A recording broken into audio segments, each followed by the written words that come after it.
bonjour et bienvenue à Pack de Potes. Alors moi c'est TK, l'américain de ce groupe d'amis réunis par le rugby. Et si vous êtes nouveau, en fait, si vous ne connaissez pas, en fait maintenant on a nos têtes sur le nouveau, on va dire, podcast cover. Vous pouvez voir notre image. Donc moi sur la photo, je suis le barbou tout à fait à droite, hein, celle avec le plus de viande, on va dire, sur les os, un pilier à la retraite, quoi. Donc voilà, le plus à droite. Le plus à gauche, en fait, c'est notre docteur d'histoire de rugby, en fait. Il mesure 2 mètres de haut. Et ces 2 mètres, ils sont remplis de connaissances rugbystiques. Hein. C'est un ancien deuxième ligne de PUC d'Orléans, de ACBB et Racing 92, devenu éducateur en Normandie. C'est Mr. Théo de Saint-Rémy. Salut Théo. Mais what an introduction, Thierry. Non, franchement, là, je suis tellement flatté. J'avais un mois pour te parler, tu vois, j'avais un mois pour préparer.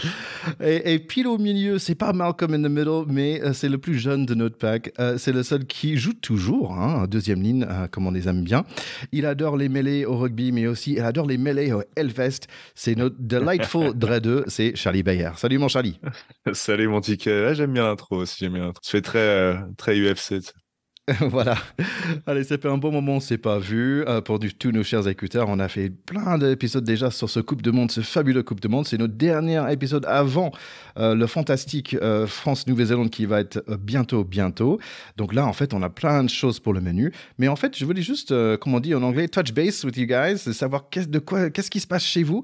Parce que j'ai vu, Théo, que tu avais eu plein de rugby ce week-end. Ah oui, alors là, je pense qu'on pourrait faire plusieurs émissions sur ce que j'ai vécu ce week-end. Donc, on va y aller doucement parce que ce serait trop long. Mais j'ai vécu une expérience tout à fait extraordinaire. J'ai accompagné en tant que bénévole et puis un peu aussi par mon boulot un projet complètement fou qu'on avait déjà évoqué ensemble, qui s'appelle la Rugby Heritage Cup.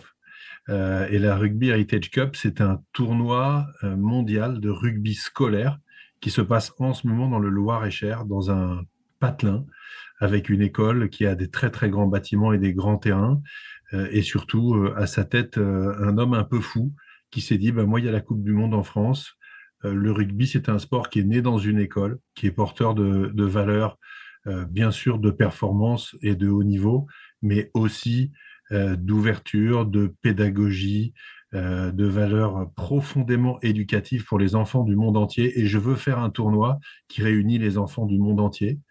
3 ans plus tard, il y a 38 équipes de 18 pays. Je ne les citerai pas tous, mais parmi les grands, bien sûr, l'Australie, la Nouvelle-Zélande, l'Argentine, le Chili, des tas d'équipes européennes. Et surtout, ils ont réussi à faire venir 2 équipes, une de Madagascar par les enfants de l'Ovalie, qui est l'association fondée par Philippe Sella, et des Indiens de l'association Achalayam, dont Bosco en Inde, qui héberge et fait vivre des enfants des rues. Il y a un Français là-bas engagé qui s'est mis à les faire jouer au rugby, et ces équipes sont là, en France. Elles vont passer 10 jours dans un tournoi extraordinaire de rugby scolaire, et aussi concours de cuisine et concours de petites vidéos sur les valeurs du rugby, et c'est le combo de tout ça qui donne le titre à la fin.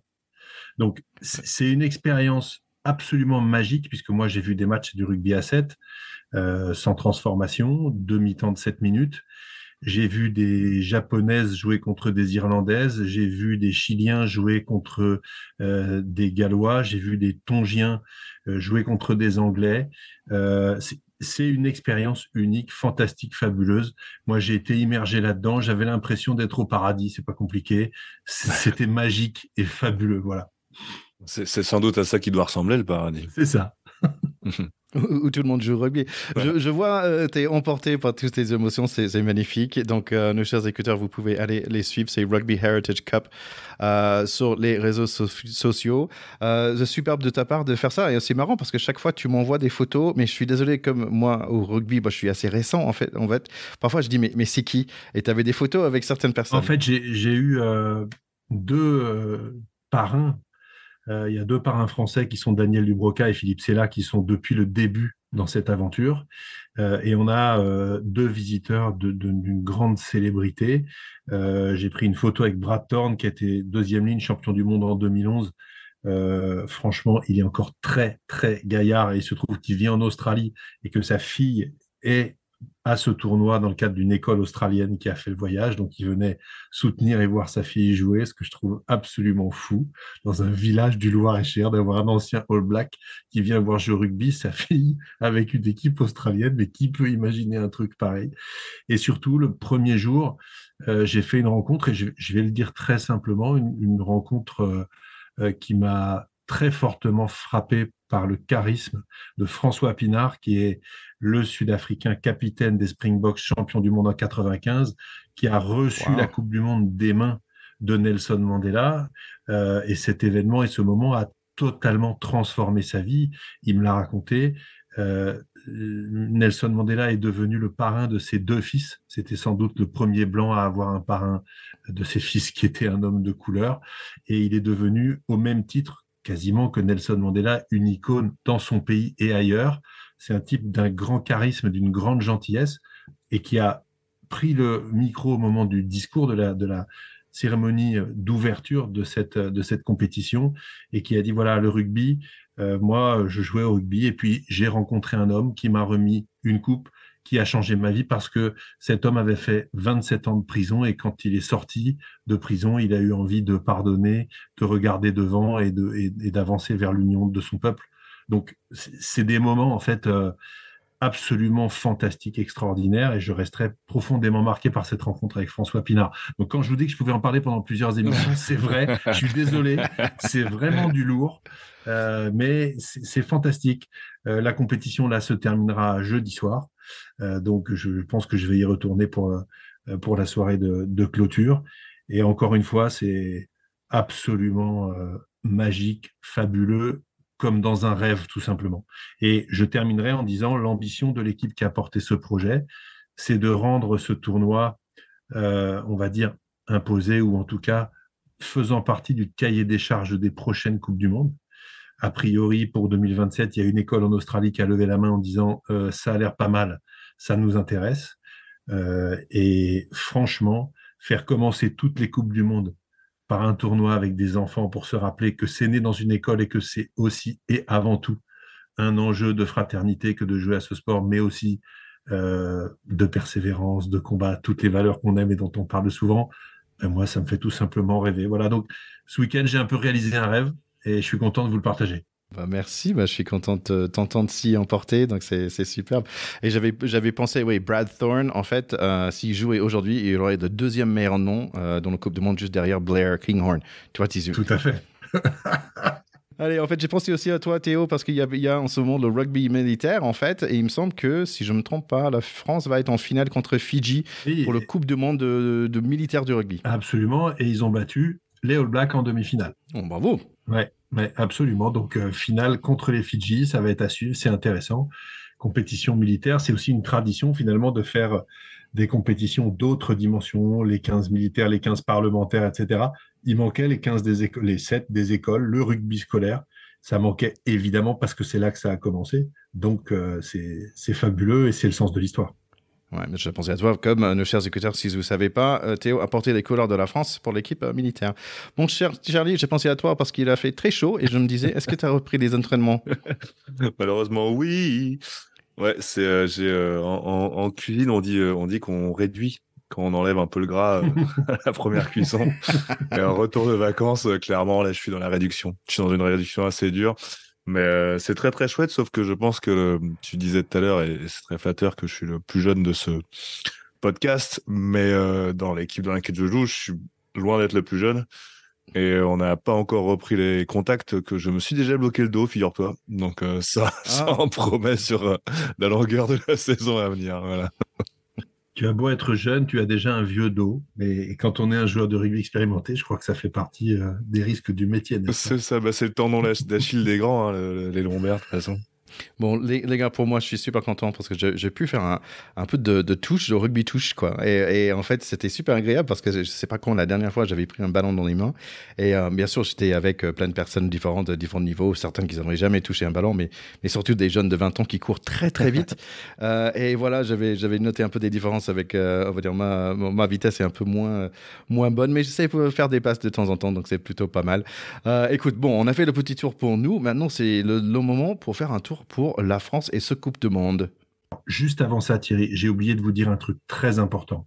À ce tournoi dont je sors, et c'est ça qui m'a aussi beaucoup plu, il y a des équipes de garçons et des équipes de filles. Et la marraine française de ce tournoi, c'était Safi Ndiaye, dont on a souvent parlé dans ce podcast, à côté de qui presque j'étais, allez, la table à côté, j'ai dîné à côté d'elle ou presque, on a pris une photo ensemble, on a discuté le coup. J'étais inspiré parce que j'étais ému quand je l'ai vue et je lui ai dit une phrase que je vous redis. Safi, on a souvent parlé de toi dans notre podcast et tu es la fille qui m'a fait comprendre que c'était pas du rugby féminin ce que vous faisiez, mais c'était du rugby. Voilà. Et elle m'a dit, ça me touche beaucoup, c'est vraiment tellement sympa. Je l'avais jamais vue de près. C'est une femme très charismatique, avec un grand cœur, et elle était la marraine de l'événement. Donc là aussi, c'était un grand moment d'émotion. Eh bah, dis donc. T'as plein d'histoires après. Il est aux anges, ce jeune homme. Mais mais en plus, c'est vrai, je comprends parce qu'elle nous a plu, elle nous a plu assez vite parce que bon, je pense que c'est aussi parce qu'on est avant, hein, parce qu'elle a vraiment cette mentalité le numéro 8 qui a fini deuxième ligne, ça pouvait que nous plaire, quoi. C'est ça.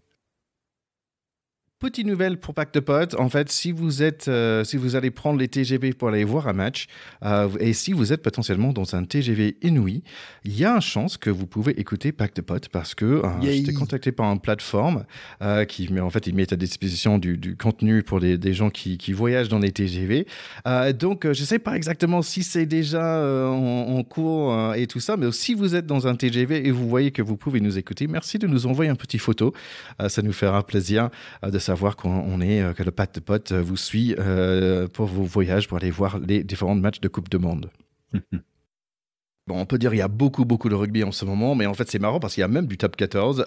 Les garçons, vous regardez un tout petit peu ou vous êtes un peu comme moi, vous faites un peu le régime avant le grand repas? Non, écoutez, moi, je vais vous laisser commenter le classement de tête, peut-être, éventuellement. Je vais vous laisser. Je sais plus que ça se passe comment. Ça y est, il va faire le quelqu'un qui est malin. en tête de. J'ai pas suivi, je suis vraiment de loin. Hein. Juste par ça, je devine que c'était Stade Français. Alors. J'ai été si clair que ça. Ouais, Stade Français commence bien avec deux matchs un peu faciles au début, mais contre Montpellier, une belle victoire et voilà. Mais après, c'est toujours un peu faussé. C'est ce championnat pendant une Coupe du Monde, donc je vais pas fanfaronner, mais oui, ça fait chaud au cœur de voir les résultats de mon petit club de cœur, mon petit cœur qui est tout rose. On est toujours content de voir que le Stade Français tire son épingle du jeu, parce que moi qui étais, et vous vous en souvenez, un anti-fusion forcené, voir que les deux équipes de l'Île-de-France sont tout à fait à leur place en top 14, ça flatte mon ego parce que j'ai l'impression que j'avais raison. Voilà. Donc je suis toujours content et le Stade Français, c'est une équipe que j'aime bien aussi. Bon, le Racing a perdu d'assez peu à Pau, ils ont quand même pris le point de bonus défensif. Bien entendu, Toulouse s'en sort bien qu'ils aient un effectif décimé puisque tout le monde est à la Coupe du Monde, grosso modo, c'est l'équipe B. Et puis c'est Montpellier pour l'instant qui est pas dedans dans les grosses écuries. Pour Montpellier, Toulon, même La Rochelle, c'est un petit peu plus compliqué. Mais bon, 2 mois de trêve, beaucoup de rugby international et puis ensuite on remettra les compteurs à zéro. Ouais, je pense qu'on pourra reparler de top 14 en janvier, doucement. En fait, j'aurai une surprise après la Coupe du Monde. On va parler avec notre ami Didier Planin qui va nous expliquer tout ce qui se passe en top 14 après la Coupe du Monde. Donc, ça va être une petite surprise pour vous d'ici quelques mois. Allez, on va passer maintenant à notre Coupe du Monde à nous. Pack de Potes, terrain 10. Bon, les garçons, avant de parler de France-Nouvelle-Zélande, il faut quand même parler de notre équipe à nous, la France. Et en fait, il faut dire que c'était une semaine un peu difficile. Donc, après, ce que j'avais envie de dire, mais qu'est-ce qui se passe? Il y avait beaucoup de bonnes émotions et d'un coup, on a 5 joueurs maintenant qui sont blessés. Si on inclut, bien sûr, je lance avec le nouveau blessure de Danty et après William Say aussi qui se blesse. Après, on a tout un polémique Chaleroux d'un coup qui, on va dire, Chaleroux, pardon, j'arrive pas trop bien de le dire. J'espère qu'on a passé un certain cap. Qu'est-ce que vous pensez là? Parce que d'un coup, j'étais en plein de bonnes énergies pour ce Coupe du Monde. D'un coup, je trouve que ça baisse un tout petit peu. C'est un peu dommage juste avant le démarrage. Pour que toi, Ticket, tu aies pas de bonnes énergies, c'est qu'il y a vraiment un truc. Hein. C'est qu'il y a vraiment un chat noir dans. Non, bah écoute, pour les blessures, c'est malheureusement, faut-il le rappeler, mais c'est un sport qui a toujours été compliqué pour le sponsoring, pour les marques de trouver un client à suivre pendant une Coupe du Monde, parce que les blessures, malheureusement, font complètement partie de ce sport, et c'est bien pour ça qu'on privilégie toujours l'esprit d'équipe plutôt que l'individualité, parce qu'on peut pas se reposer sur une personne. Mais voilà, on fait un sport où les équipes évoluent rapidement au fil des saisons par rapport aux blessures. Mais là, on est vraiment, vraiment, vraiment pas aidé. Pour le coup, l'équipe de France, elle est vraiment maudite. Hein. Mais bon, William Zé, c'était pas tant une surprise que ça, parce que c'est un mec quand même qui traîne cette blessure depuis une saison minimum. Il avait loupé des convocations d'équipe de France déjà à cause de ça. Donc c'est pas tant une surprise, mais ouais, ça commence à être un peu dur, surtout qu'on l'avait dit déjà il me semble, qu'on avait parlé un peu de la première blessure de Ntamak sur les trois quarts. Où moi, je trouve que cette équipe de France en trois quarts, clairement, on a une génération formidable et tout. En troisième ligne, il y a aussi abondance de biens, mais c'est vrai qu'on arrive dans le 5-2 devant, ça devient plus dur et William C, ouais, vraiment est une grosse perte. Mais encore une fois, comme Danty, on ne sait pas à quel point c'est une perte, parce que peut-être il va revenir, peut-être qu'il ne reviendra pas. C'est tout ce que j'ai à dire, mais je veux bien parler de Chalobah après, si tu veux. Quand on saura ce que Théo pense de toutes ces blessures. Déjà, on a été un peu frappé de voir que Kentamak s'était forfait. Ça a été quand même un petit coup de massue. Maintenant, on sait qu'en numéro 10, on n'a jamais eu autant de joueurs de ce talent parce que tout simplement Mathieu Jalibert, c'est un super joueur et il l'a montré contre l'Australie. Astoy est loin d'être une demi-portion. Donc je pense qu'en numéro 10, même si évidemment Romain Ntamak, c'était le number one, c'est pas forcément grave. J'étais beaucoup plus embêté par la blessure de Danty, qui semble légère au point qu'il serait peut-être titulaire contre les Blacks vendredi, parce que Danty, on n'a pas l'équivalent. Danty, c'est un puncher en attaque qui est vraiment meilleur que Moefana ou Arthur Vincent dans ce registre-là en attaque. Deux, c'est un gratteur qui, là aussi, est un cran au-dessus des deux autres. Donc aujourd'hui, c'est quand même une arme absolue, un peu passage obligé sur les matchs à très grosse performance. Quand Jonathan Danty est là, on a de meilleurs résultats. Willem C, comme tu le disais, il trimbalait cette blessure depuis un certain temps. Je trouve ça quand même un peu spécial qu'il se soit fait ça tout seul dans le cadre de la semaine de repos où ils ont des trucs à faire. Mais je sais pas ce que c'est les trucs qu'ils ont à faire, mais ils devaient monter 850 marches d'escalier en marche arrière et en sprint. Je sais pas ce qui se passe, mais c'est un peu désolant quand même. Maintenant, il faut passer à autre chose. Mon pronostic, c'est que Willem C, on ne le reverra pas et que Danty, on va le revoir. Et effectivement, dans notre malheur, Willem C est remplacé par Chaluro. Donc là, c'est plus une blessure, mais maintenant, on a la cagade foireuse. Et alors, la récupération politique, là, on a le truc le plus foireux du monde qui arrive au moment le plus foireux du monde. Voilà. Donc, on va laisser Charlie nous donner son avis et puis ensuite, je donnerai le mien. Ouais, non, c'est vrai, bon, on n'est pas aidé, hein, clairement. Moi, juste, je trouve ça, évidemment, la récupération politique est nulle, les débats sont nuls, mais en fait, appeler un mec en équipe de France qui a été condamné est tout aussi nul. Après, c'est marrant parce qu'on a l'air de faire une fixette sur est-ce qu'il y a eu injure raciale ou pas. Lui dit que non, d'autres disent que oui, machin et tout. Le mec a quand même été condamné pour agression, hein, tu vois, il y a 2 ans, donc Awas a été écarté pour des comportements, enfin pour agression aussi. Apparemment, là, le seul petit bémol, ce serait genre, ouais, s'il tape quelqu'un, ça va, s'il le traite pas de bougnoule en même temps. Donc, c'est un peu bizarre comme nuance. Comme je disais tout à l'heure, c'est que dans le 5 de devant, il y a moins pléthore de talent qu'il peut y en avoir à d'autres postes. Je pense qu'on est une nation assez fournie en joueurs et assez grande et avec assez de valeur pour s'éviter de convoquer en équipe de France pour une Coupe du Monde chez nous un mec qui a été condamné pour un comportement pénalement condamnable. Voilà. Et si en plus derrière il y a des injures raciales, c'est encore pire. Et pour le coup, comme je suis un petit mec loyal, moi, je me rangerai derrière l'avis de mon capitaine de toujours, qui a, dans l'équipe du lundi, donné son avis sur la question. Et puis, il n'a pas l'air de porter notre blondin deuxième ligne dans son cœur. Voilà. Là, tu parles de Thierry Dussautoir. Thierry Dussautoir, bien sûr. Oui, Thierry Dussautoir, alors qui visiblement est proche d'un des deux gars qui est dans l'histoire, donc il a en plus l'intelligence de dire, moi je suis pas très objectif parce que Complètement, je connais une très des noble de sa victimes, part. donc il dit c'est smart, moi j'ai toujours trouvé ça bizarre et je suis pas objectif, bon il donne son avis. Après, c'est vrai que c'est un peu étonnant maintenant quand les mecs sont ministres, on vérifie qu'ils n'ont pas une casserole fiscale au cul. Ouais. Quand on arrive en équipe de France, il faudrait peut-être s'assurer aussi qu'on n'a pas une gamelle qui d'un seul coup va venir faire du boucan alors qu'on n'a pas besoin de ça. Donc, je suis un peu désolé pour lui. Il a fait une sorte de mea culpa parce qu'ils lui ont dit vas-y, va t'expliquer. Ça vaut ce que ça vaut. C'est quand même pas très brillant. Le mec. Après, on a le droit aussi de faire des erreurs. Moi, j'étais évidemment pas là. Il a été condamné. Il a fait appel. En France, une condamnation, quand on a fait appel, elle n'est pas définitive. Donc, techniquement, la présomption d'innocence, elle est quand même encore là.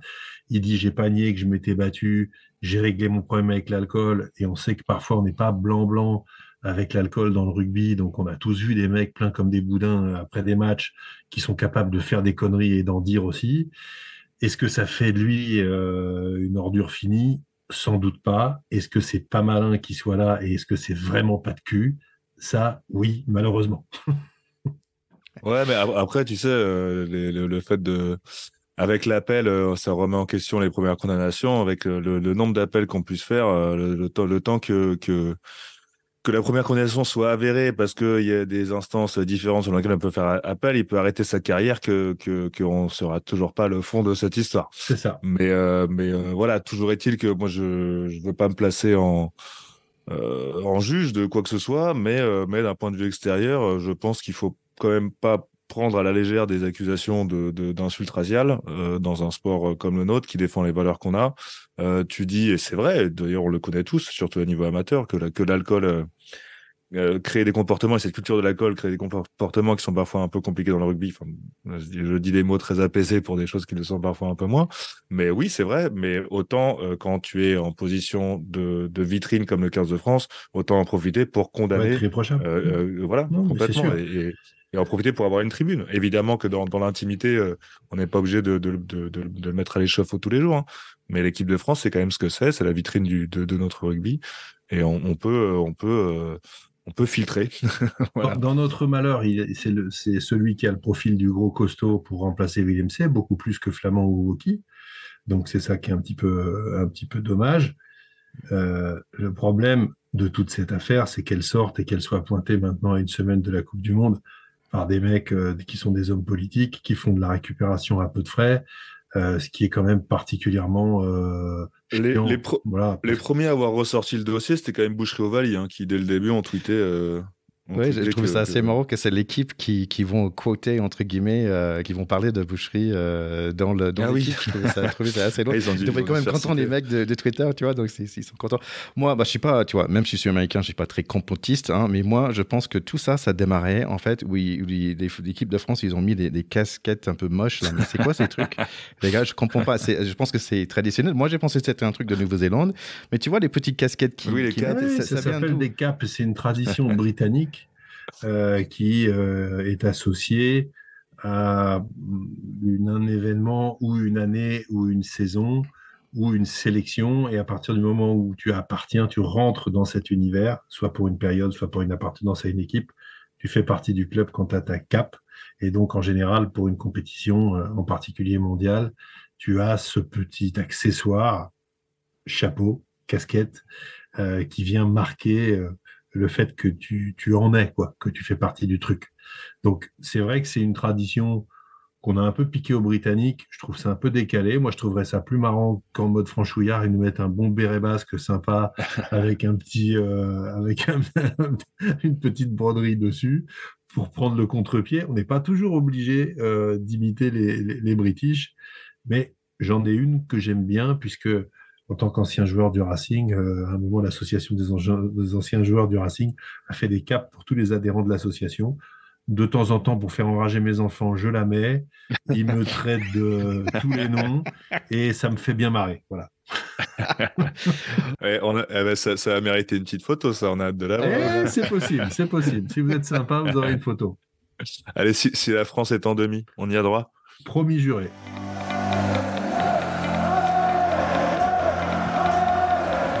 Ok, le premier match, ça va être France-Nouvelle-Zélande. Et en fait, je trouve que tout le monde, j'écoute beaucoup de podcasts, je lis beaucoup de presse internationale, et tout le monde est aux anges avec cette démarrage, parce que c'est la première fois qu'on a un match si important pour démarrer ce Coupe du Monde. Et vraiment, je pense que aussi, toutes les presses anglaises, ils sont vraiment impressionnés par la France déjà. Tout le suivi, tout le soutien. Donc, merci à nos chers écouteurs d'être si derrière notre équipe et aussi derrière toutes les autres équipes aussi. Je pense qu'il y a beaucoup de soutien pour toutes les autres équipes partout, dans tous les villes qui accueille différents pays, différentes équipes de différents pays. Donc voilà, ça, vraiment tout le monde, surtout les presses, tous, mais beaucoup des presses anglaises, ils disent que ça va être le meilleur Coupe du Monde parce que ça démarre avec le meilleur match possible. Meilleur match possible, oui, France-Nouvelle-Zélande, donc ce vendredi soir.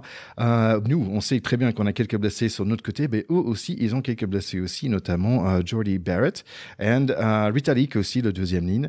Bon, ils ont plein de bons joueurs, notamment Hardy Savea, qui est le joueur qui a joué le plus pour cette équipe. Deux autres qui l'ont beaucoup joué, c'est le 9 et le 10. Donc, ça fait Aaron Smith et Moana.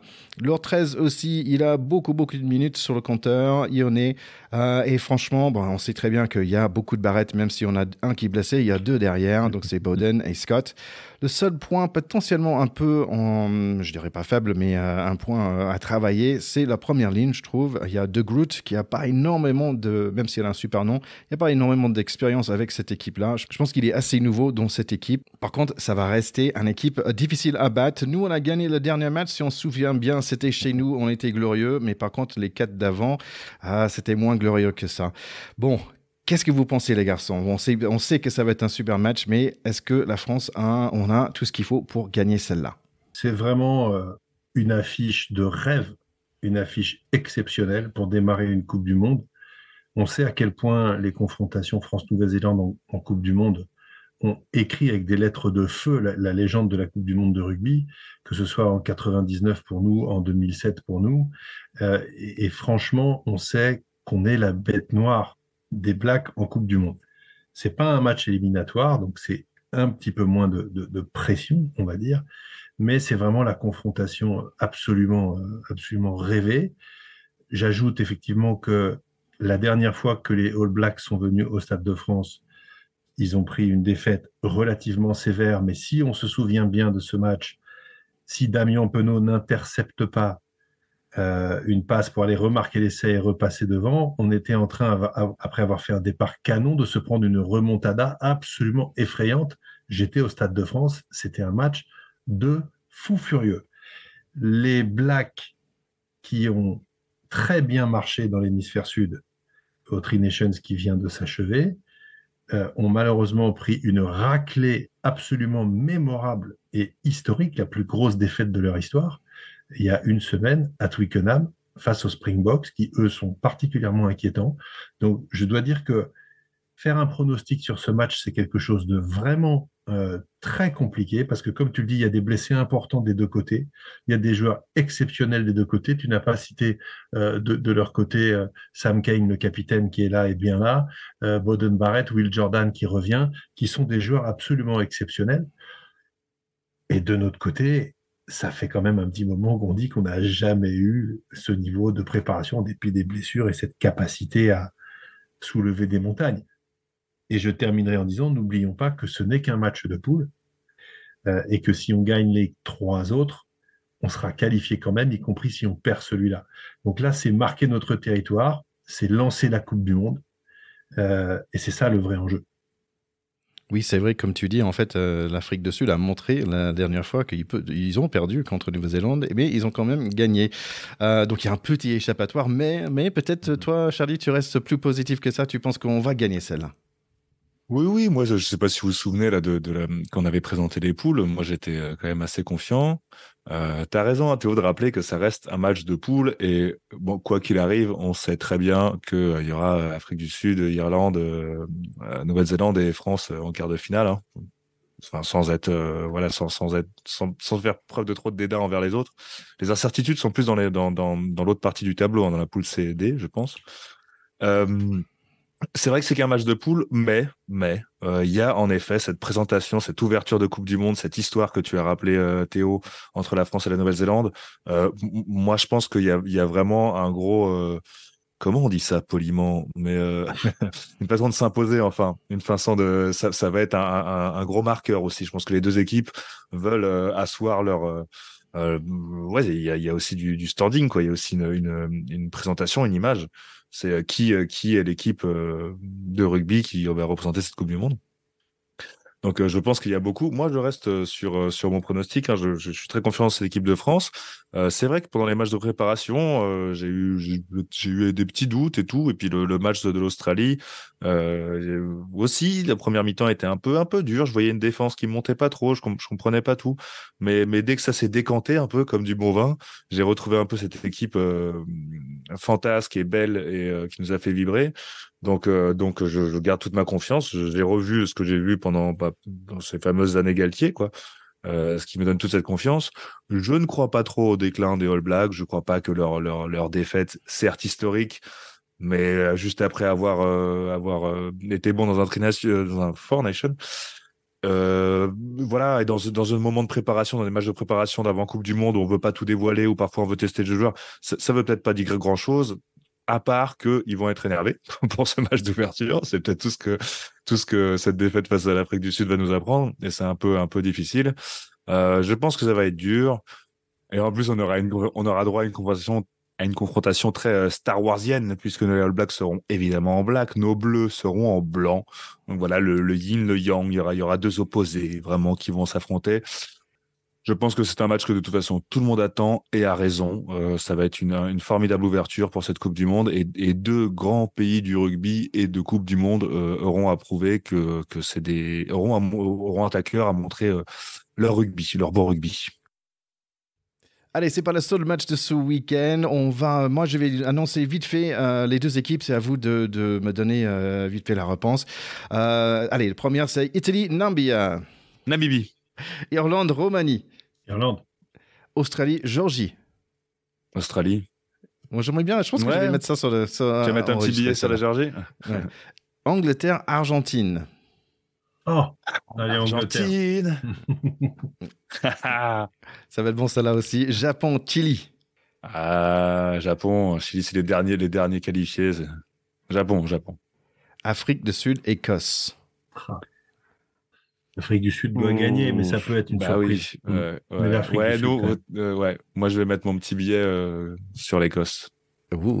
Pays de Galles, Fidji. Fidji, on veut les Fidji. Allez, Fidji.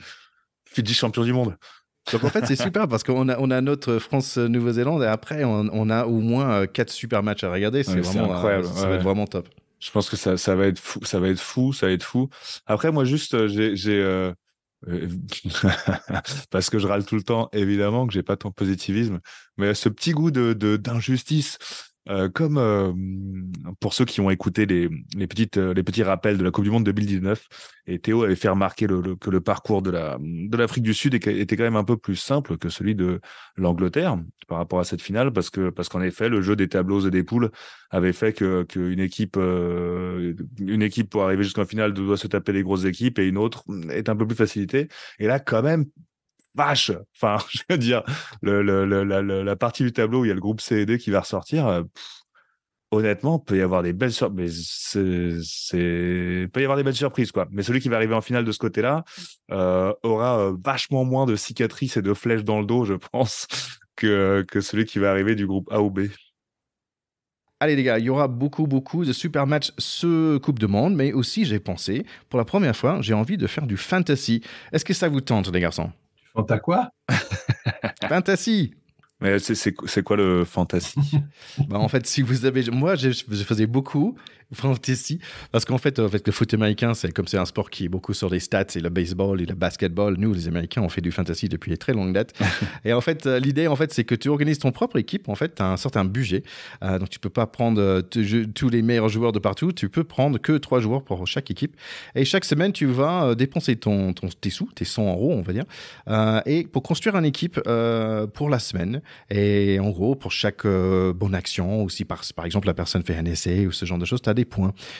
Et le plus de points que tu as, de meilleur tu es dans le ranking. Si vous voulez nous joindre sur notre pack de potes fantasy, le code c'est C128XFBJ. Et c'est de voir si vous nous retrouvez. Donc moi, c'est pack de potes et on va voir. Est-ce que les garçons, vous avez envie d'essayer? Allez, chaud, ça se tente. Essayez. Qui ne tente rien n'a rien. Ça dépend ce qu'on peut gagner. On verra, on en reparlera avec l'organisateur. Ah, ça c'est un très bien, peut-être un t-shirt, non? Peut-être un t-shirt. On va certainement être amené à vous en reparler. Vous connaissez notre joli logo. Je pense qu'on va pouvoir nous aussi revêtir un habit de lumière pour cette Coupe du Monde. Mais on aura l'occasion d'y revenir. Je profite de l'occasion également pour vous parler de copains à nous qui sont absolument extra, qui ont un jeu d'intérieur qui s'appelle la plombée rugby. Alors c'est marrant, dit comme ça, c'est aussi bizarre que fantasy, mais c'est une pétanque d'intérieur qui se joue avec des boules évidemment qui sont légèrement caressantes et non pas dures comme de l'acier. Des boules sur pour un les voisins terrain, du dessous. et des boules spéciales voisins du dessous, sur un terrain qui s'apparente à un terrain de rugby, et il faut s'approcher le plus possible de l'embut sans en sortir. La plombée rugby, ils sont super sympas. Vous pouvez les regarder sur Instagram, surtout, et peut-être qu'on vous en reparlera parce que je crois qu'on va avoir un terrain logotypé pack de potes. Alors ça, ce serait carrément l'attraction du siècle, je crois. Allons-y en toute humilité. On est carrément sur une attraction du jamais vu, quoi. Hâte de voir. Allez les garçons, pour finir cet épisode, j'ai eu l'opportunité de faire un petit interview avec un certain Guillaume Herbert, qui est un jeune homme avec un joli moustache qui a fait un livre. En fait, le livre, c'est un super concept en fait, ça s'appelle Rugby Encore. L'idée, en fait, il prend tous les hymnes nationaux dans le rugby, les plus connus, et il a fait plein d'interviews autour pour parler avec des joueurs, pour dire, quels sont vos meilleurs souvenirs des hymnes, qu'est-ce que c'est l'hymne, d'où ça vient, ça part de quoi, et franchement, il a fait je pense que plus 80 d'interviews. Et voilà, donc j'ai pensé que ça peut être sympa de faire cette interview avec lui. Et voilà, on va l'entendre tout de suite, Guillaume Herbert.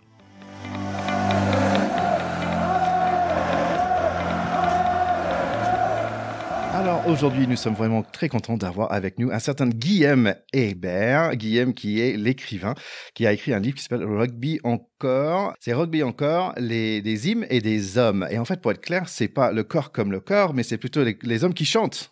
C'est bien ça. Exactement.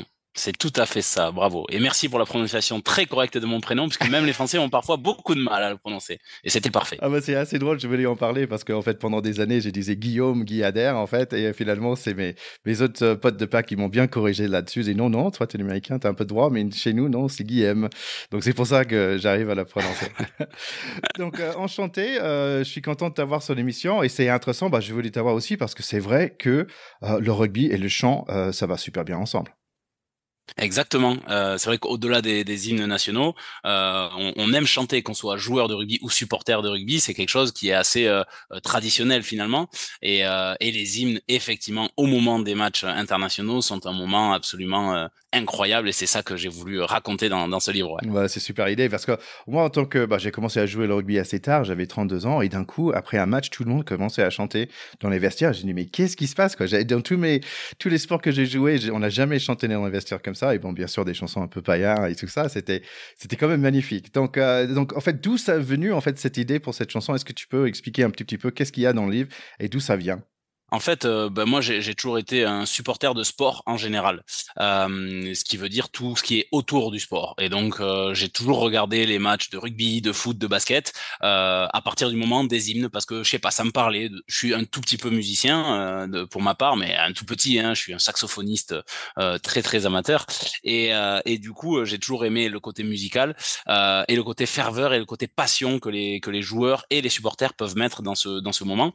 Et ensuite, j'ai eu la chance de devenir journaliste et j'ai couvert la Coupe du Monde 2015 de rugby en Angleterre et au Pays de Galles. Là où ça Et change j'ai pas mal assisté. aussi, hein.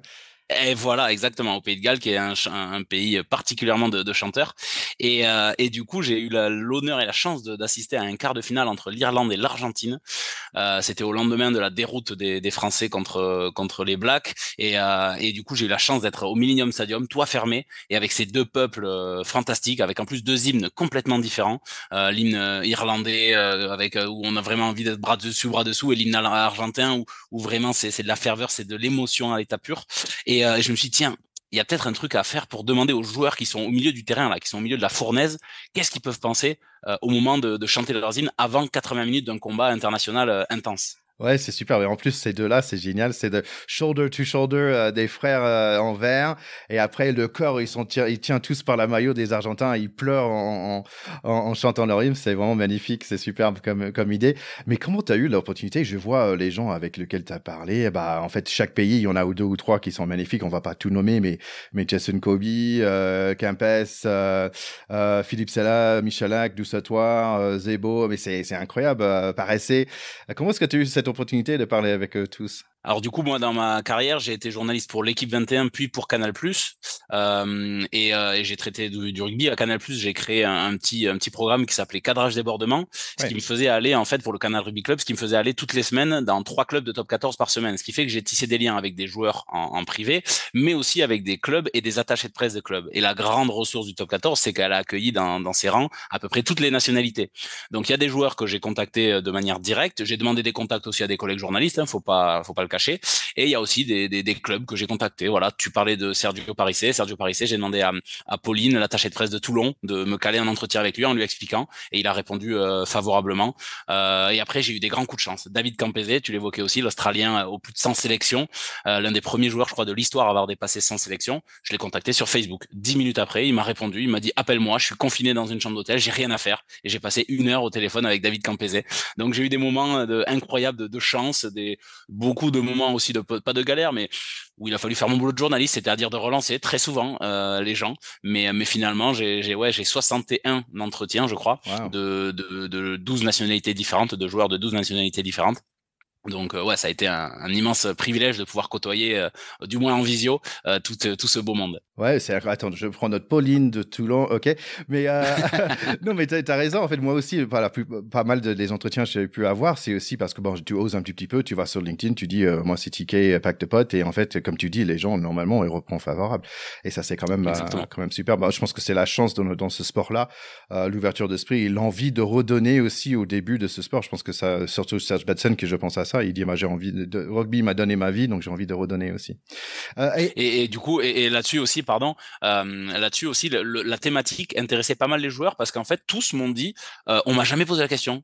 Et ils étaient assez intrigués. En fait, quand je l'ai lancé sur un petit message comme ça par écrit, je leur disais, ben voilà, j'aimerais parler de ton hymne national. Et ils étaient intrigués souvent. Ils disaient, mais pourquoi il veut me parler de ça? Et du coup, ils étaient quand même un petit peu curieux. Et donc, j'ai eu pas mal de mecs qui m'ont dit, et de filles d'ailleurs, pardon, j'ai interviewé trois joueuses, qui étaient intéressées de savoir, bah ouais, on m'a jamais posé cette question, mais tiens, c'est intéressant de me plonger dans ces souvenirs aussi. Ouais, donc qu'est-ce qu'on va retrouver dans ce livre en fait? On va retrouver les paroles et tout. Ouais, en gros, donc chaque hymne est décomposé de la même manière. Alors il y a des très très belles photos. Alors ça c'est pas moi évidemment, hein, puisque moi je ne suis que journaliste, je ne suis pas photographe. Et il y a des très très belles photos que j'ai eu l'honneur de choisir. Il y a des très très belles photos. Il y a ensuite chaque hymne, les paroles dans la langue dans laquelle il est chanté et la traduction en français pour avoir des bases. Il y a aussi un peu une sorte de frise chronologique des moments musicaux dans l'hymne, parce que c'est important aussi d'apporter, pour moi, d'apporter une notion musicale à l'hymne. Et j'ai demandé à mon meilleur copain d'enfance, qui est devenu docteur en éducation musicale au Québec maintenant, qui ne connaît rien au rugby et qui s'est fadé je ne sais combien de milliers d'heures de vidéos YouTube d'hymnes nationaux. et qui a donc écrit voilà une frise chronologique sur qu'est-ce qui se passe à ce moment-là, à telle seconde, pourquoi on chante comme ça.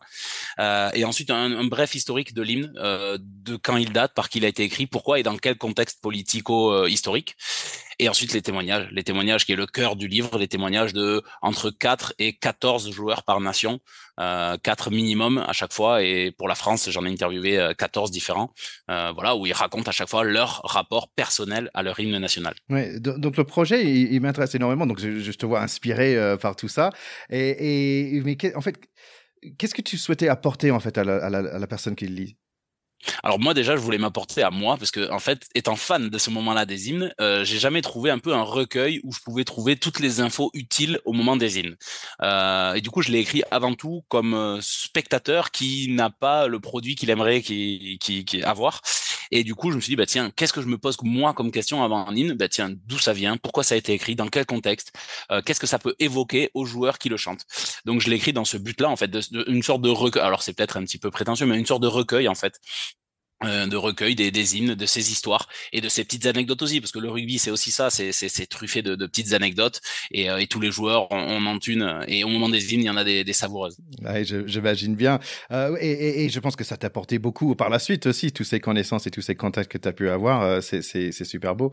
Est-ce que tu as, bon, bien sûr, on peut pas parler de la Marseillaise, on va la Marseillaise exclue. Est-ce que tu as un petit hymne de préférence quelque part? Alors j'ai commencé ce livre avec, comme beaucoup de supporters français, une grande passion pour Flower of Scotland, notamment chanté à Murrayfield avec ce deuxième couplet a cappella qui est absolument incroyable, et je l'aime toujours autant, hein, je le dis, mais de m'être plongé dans l'histoire du pays, et tu en parlais tout à l'heure, et de l'histoire et du stade aussi, l'hymne gallois, dont je suis en train de manger le nom là à l'instant, mais l'hymne gallois est absolument incroyable parce qu'en fait c'est un peuple, et ça je l'ai découvert dans mes recherches, c'est un peuple de chanteurs. Ils aiment et ils ont une fierté à chanter fort, bien. Et donc, il y a beaucoup de villages ont leur cœur d'homme. Et c'est assez incroyable. Il y a des concours de chant organisés régulièrement, comme nous dans le Sud-Ouest, on a des fêtes de village. Et bien, eux, ils ont des concours de chant, des concours de poésie. Et du coup, celui-ci, je trouve, a une saveur particulière. Chanté au Millennium Stadium, qui ne s'appelle plus comme ça, à Cardiff, sous un toit fermé, c'est fantastique. Ah, c'est marrant parce que c'est ça, j'ai moins d'attache au niveau de sang, mais c'est vrai que en fait, c'est peut-être il faut que j'achète le livre pour comprendre un peu plus pourquoi ça te parle trop, parle tant. En fait, c'est marrant parce que très récemment, j'ai vu, il y a un comique d'Afrique du Sud qui s'appelle Trevor Noah et qui parlait de l'hymne national qui, il me semble, en 5 langues différentes ou au moins 3. Et en fait, il a tout un sketch pendant 5 à 10 minutes qui est en anglais, mais qui est super intéressant parce qu'il parle de toutes les différentes populations qui chantent cette chanson et à quoi ils réfléchissent en chantant. C'est très drôle. Je vous invite, nos chers écouteurs, d'aller le chercher. Ah, je suis très curieux de le voir aussi parce que effectivement l'hymne Sudaf est aussi particulièrement symbolique. Voilà, c'est bien 5 langues sur les 11 officielles que compte l'Afrique du Sud, et qui est un symbole de l'unité voulue par Nelson Mandela à son arrivée au pouvoir. Et il a une puissance fantastique, cet hymne. Et pourtant, effectivement, quand il est arrivé au pouvoir, Mandela a choisi de garder 2 strophes de l'hymne qui avait cours sous l'apartheid. Donc c'est quand même un symbole de rassemblement incroyablement fort. C'était un geste politique à travers l'hymne, fantastique. Et en fait, c'est aussi ça que j'essaye de dire dans les livres, c'est que les hymnes, ce n'est pas que du rugby, de l'émotion, etc. Il y a aussi de l'histoire, du culturel, de la tradition. Dans chacun des pays, selon le moment où l'hymne a été écrit ou instauré, il a une connotation particulière. Et celui d'Afrique du Sud est fantastique à cet égard-là. Bah, superbe. Est-ce qu'il y a quand même l'hymne américain là-dedans? Non, alors Oh. j'ai choisi les 12 nations qui étaient d'ores et déjà qualifiées pour la Coupe du Monde 2023 à l'issue de la Coupe du Monde 2019. Ah, ok. C'est-à-dire les 3 premières équipes de chaque poule à l'issue du Coupe du Mondial au Japon. Non, c'est Du blague. coup, voilà. Non, mais l'hymne américain, je suis certain, a son intérêt à être raconté. Bah, peut-être un autre projet alors, parce que là, je te vois envolé par ce projet et c'est superbe. Et je sens bien ta passion et j'adore ça chez des gens. Et donc, tu vas faire quoi après? C'est quoi the next book pour toi? Waouh, je sais pas encore. Déjà, j'essaie de faire parce que celui-ci quand même il m'a pris un an. Il y a eu voilà, il y a eu des superbes moments et des moments plus durs où j'ai vraiment ramé hein. Il y a des joueurs Il me donnait des rendez-vous, il me posait des lapins. Bon, c'était pas toujours, je vais pas les citer, mais c'était pas toujours de tout repos. Donc pour l'instant, j'essaye vraiment de faire vivre celui-ci jusqu'au bout, c'est-à-dire jusqu'à la Coupe du Monde, parce que pour moi, c'est vraiment là où le rugby va être forcément au cœur de l'actualité. Voilà. Pour la suite, je sais pas encore. J'ai 2-3 idées, mais alors vraiment qui sont à l'état d'embryon, donc je préfère les garder parce que l'idée précédente, tu vois, mon livre est sorti en 2022. J'ai commencé à avoir l'embryon d'idée en 2015. Donc tu vois, je suis pas un rapide. Ah ouais, mais ça prend du temps. Il faut que ça, c'est comme un arbre, il faut que ça grandit petit à petit. Bah, au cas où, j'ai une bonne idée, c'est de transformer tout ça en podcast. Je pense que ça serait super intéressant de faire alors à l'écoute aussi. Écoute, allez, tout le monde, allez acheter ce livre. Ça s'appelle Rugby au corps, aux hymnes et aux hommes. C'est par notre invité aujourd'hui, c'est Guillaume Herbert. Écoute, super. Où est-ce qu'on peut trouver ce livre d'ailleurs? Alors, on peut le trouver dans toutes les librairies classiques, chez les libraires indépendants. Moi, je suis plutôt pour militer pour ces libraires-là, mais ils sont aussi disponibles à la Fnac, dans les grands centres Cultura, même sur Internet, dans des sites peu recommandables, sur des sites peu recommandables. Sauf pour aller cliquer sur le buy, achète ce livre. Voilà. Allez, merci beaucoup et j'espère te revoir à un autre moment, Guillaume. Merci à toi, merci beaucoup. Ouais, Théo, je veux pas marcher sur tes plates-bandes. Nos écouteurs de la première heure se souviennent de tes fameux coups de gueule. Mais voilà, moi, ça m'a énervé parce que sont arrivés quand même avec ces matchs de préparation sur nos maillots, sur nos fameux maillots bleus qu'on aime avec le coq, avec 2 coques maintenant. Sur le torse, dans le dos, il y a le nom des joueurs maintenant qui est arrivé. Donc c'est un truc, c'est un peu un truc qui vient récurremment quand même dans le rugby, où est-ce qu'il faut inscrire le nom des joueurs comme il y en a dans le foot. Ça existait pas trop, enfin en tout cas dans le nord, peut-être un peu plus dans l'hémisphère sud. C'était peut-être une exception que dans notre sport ça existe pas, alors que ça existe dans le handball ou dans le foot mais peut-être parfois être une exception, c'est pas si mal que ça. Donc au risque de devenir peut-être un peu réac, moi je trouve ça un peu dommage, j'allais dire con, mais je veux dire dommage, que dans un sport comme ça qui se gargarise de son esprit d'équipe et du fait que le maillot compte plus que l'homme qui le porte, que ce qu'il représente, alors quelquefois un village, un clocher, un banlieue, un périph' ou une nation, ce maillot il est censé être un peu supérieur au nom qu'il y a écrit derrière. Et en plus, on sait clairement que si c'est dans la logique du foot, c'est plus pour en vendre plus que pour reconnaître les joueurs, hein. Donc voilà, je trouve ça un peu triste que ça ait fini par arriver chez nous. Je suis content pour les commentateurs de TF1 qui seront peut-être un peu plus facilités, même si Christian Jean-Pierre n'est plus là. Voilà, c'est un peu dommage. Pendant longtemps, on était les derniers à ne pas avoir de sponsor maillot non plus. On est tombé aussi. Maintenant, on était le sport où on ne mettait pas les individus en avant. Ça tombe aussi. C'est un peu dommage de voir que le fric prend la place sur l'émotion, sur ce que doit porter un maillot.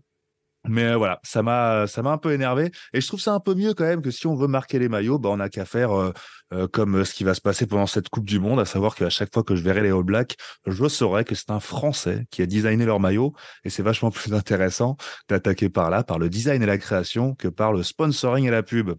Voilà, c'est mon petit énervement. J'aime bien quand tu fais ton réac, Charlie.